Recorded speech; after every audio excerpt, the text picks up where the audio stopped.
Hello friends, તો આજે અમે નક્કી કર્યું હતું કે જલેબી હનુમાન દાદાએ જઈશું. અમે બધા રેડી થઈ ગયા છીએ અને હવે જવા માટે નીકળી ગયા છે. તો હેનિકને દાદા નીચે છે, તો હવે નીચે જઈને એમના જોડે બી મળે. ચલો. તો હું આવી ગયો છું નીચે અને બેઝમેન્ટમાં. આ છે પપ્પાની ગાડી અલ્ટ્રોઝ અને આ છે અમારી નેક્સો. પણ તમે જોઈ શકો છો કેટલી દૂર દૂર થઈ ગઈ છે. તો જલ્દીથી હું ગાડી સાફ કરી દઉં અને બાકી બધા ગ્રાઉન્ડ ફ્લોરે છે, તો આપણે થોડી વારમાં ગ્રાઉન્ડ ફ્લોરે જઈશું. ચલો, તો હવે ગાડી સાફ થઈ ગઈ છે, તો હવે શાંતિથી આપણે ઉપર જઈએ. ફાઇનલી અમે બધા આવી ગયા છે, ગાડીમાં બેસી ગયા છીએ અને અત્યારે સીએનજીની લાઈનમાં ઊભા છીએ. એ સીએનજી પુરાવશું અને પછી નીકળશું આગળ જવા માટે. તો અમે ગેસ પુરાઈને હવે નીકળી ગયા હતા અને મતલબ રસ્તામાં જ છીએ. તમે જોઈ શકો છો વાતાવરણ કેટલું સરસ મજાનું થઈ રહ્યું છે. આજે વાદળછાયું વાતાવરણ છે. તમે જો જલેબી હનુમાન દાદા જતા હોય તો વાલિયાથી જલેબી હનુમાન દાદા જવાવાળો જે રસ્તો છે, એ રસ્તા ઉપર તમે કંઈક આવું કુદરતી સૌંદર્ય જોઈ શકશો, જેમાં બે બાજુ મસ્ત મોટા ઝાડ છે અને આખો રસ્તો એક રમણીય તમને લાગશે. તો જો કદાચ તમે જલેબી હનુમાન દાદા જતા હોય તો હાઈવે થી જવાની જગ્યાએ વાલિયા થઈને જશો તો તમને આવું એક કુદરતી સૌંદર્ય જોવા મળશે. તો ફાઇનલી પહોંચી ગયા છે મંદિરે અને હવે ચલો તમને દર્શન કરાવીએ. જેવું તમે જોઈ શકો છો, આ છે મંદિરની બહાર આવેલું એક નાનકડું બજાર. તો દાદાને ધરાવવા માટે અમે પણ જલેબી લઈ લીધી છે. પીળી જલેબી મતલબ અમને લોકોને સારી લાગે છે કેસરી કરતાં, કે કેસરીમાં તો એસેન્સ ને થોડું રહે છે, તો અમે પીળી જલેબી લઈ લીધી છે. તમને એવું લાગતું હશે કદાચ કે આ બજાર નાનું છે કાં તો બધું ઓપન નથી.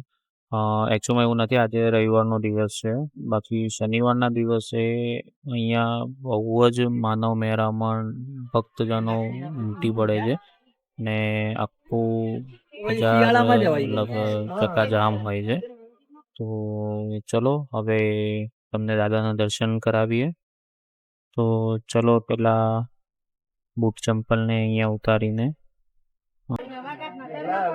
દાદાના મંદિરની બહાર શનિદેવની સ્થાપના થયેલી છે, શનિદેવના દર્શન કરીએ. અને જેવી રીતે તમે જોઈ શકો છો પપ્પા દર્શન કરી રહ્યા છે.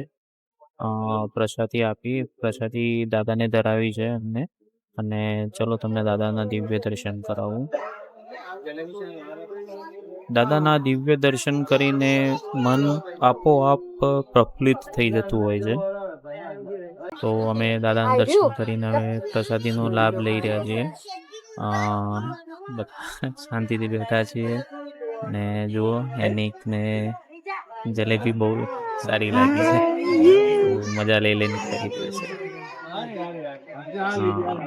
જોઈ શકો છો મતલબ રવિવારનો દિવસ છે તો પણ ઘણા બધા લોકો આવે છે.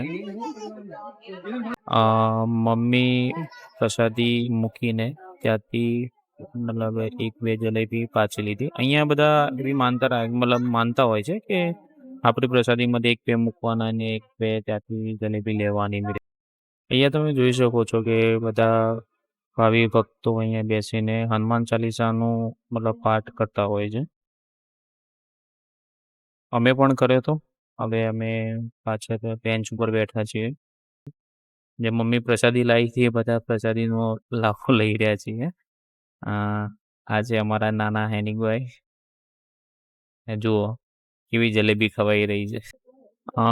અહીંયા જે તમે ઝાડ જોઈ રહ્યા છો એ ઝાડના અંદર તેની માન્યતા છે કે જો તમારી દાદામાં અટૂટ શ્રદ્ધા હોય અને દાદા જો તમને દિવ્ય દર્શન આપવા માગતા હોય તો અહીંયા તમને દાદાનું મુખારબિંદ એટલે ચહેરો તમને કોઈ ના કોઈ રીતે દેખાશે. હવે તમે જોઈ શકો છો કે અહીંયા જેટલા ભક્તો છે એ દાદાના મુખારબિંદને જોવાનો મતલબ શોધવાનો પ્રયત્ન કરી રહ્યા છે. તો અમને તો દેખાઈ ગયો, તો તમને દેખાણો કે નહીં કમેન્ટમાં જરૂર જણાવજો. દાદાના સાનિધ્યમાં આવ્યા પછી અહીંયા એને કંઈક તો સનાતન યા તો કંઈક તો સત્ય છે દાદાનું કે અહીંયા આવીને તમને મનને શાંતિ મળશે. તો સાચે આ અનુભવ મને દરેક વખતે થાય છે કે મનને અહીંયા આવીને મન પ્રફુલ્લિત થઈ જાય છે. અમે દર્શન કરી લીધા છે ને હવે ઘરે જવા માટે પાછા નીકળી ચૂક્યા છીએ. મમ્મી એની પપ્પા એ દર્શન કરી રહ્યા છે લાઈનમાં. જેવી રીતે તમે જોઈ શકો છો દાદાના મંદિરના ઉપર કોઈ છત આવેલી નથી. અહીંયા એવું કહેવાય છે કે ઘણી વખત છત બનાવવાનો પ્રયત્ન કર્યો હતો બટ છત અહીંયા બની નથી શકતી. દાદા અહીંયા આવેલા 3 ઝાડ લીમડો, બીલીપત્ર અને આંબલીની છાયા નીચે બિરાજે છે. તો ફાઇનલી અમે આજ હવે દર્શન કરીને પાછા ઘરે જવા માટે નીકળી ગયા છીએ. તો ચલો હવે થોડી વારમાં બધાને ભૂખ બી લાગી છે તો થોડી વારમાં હવે કોઈ જગ્યાએ ઊભા રહીશું, જમશું, નાસ્તો કરશું. તો ફાઇનલી અમે ઉતરી ગયા છે, જમવા માટે આવી ગયા છે. અંકલેશ્વરનો છે આનંદ રેસ્ટોરન્ટ. તો અત્યારે વાગ્યા છે 3:30 અને અમને બધાને કકડીને ભૂખ લાગી છે.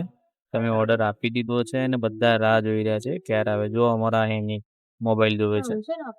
તો ફાઇનલી જમવાનું આવી ગયું છે અને બધા બહુ રહ્યા છીએ. આ ભાઈ તો પાપડથી જ કામ ચાલી જશે. અને ચલો તો જલ્દી જમી લઈએ. તો ફાઇનલી જમીને બધા બેસી ગયા છે, હવે ઘરે જઈએ છીએ. તો ફાઇનલી અમે હવે ઘરે પહોંચી ગયા છે, ગાડી પાર્ક કરી દીધી છે, હવે ઘરે જઈએ. ચલો આ બ્લોગમાં આટલું જ. નેક્સ્ટ બ્લોગમાં ફરીવાર મળશું. જય હિન્દ, જય ભારત.